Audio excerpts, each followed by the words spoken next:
siwezi nikakaa na wewe hapa tukashawishiana, ukanieleza nikakuelewa, ukaniambia eti Prince Dube ni clinical striker maisha milele na milele. Siwezi nikakuelewa. Katika asilimia zangu za clinical striker ambao unawajua mimi na kufuatilia kwangu, yule Dube yule mimi nitampa asilimia 65, tena ni nyingi, naweza nikampata 50.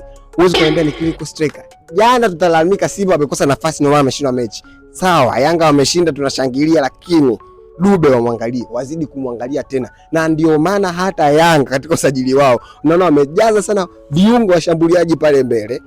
Najua kabisa umeona hapa Dube hapa kuna namna. Niko striker unapata chance. Just imagine kama ile chance ambayo aliondoka. Umeona amepewa chance ameondokea pembeni huko. Anakuja beki mmoja, anakuja alikuwa ni Rushain. Beki mmoja ni striker 1v1 unashindwa kumtoka beki. Striker huna skills. Striker unashindwa kufanya anticipation movement. Serious. Haaland amechomoka na mpira. Yuko amepewa pasi kutokea katikati. Anakutana na beki mmoja anamuachia, anakutana na kipa anaweka mali pembeni, inakuwa goli.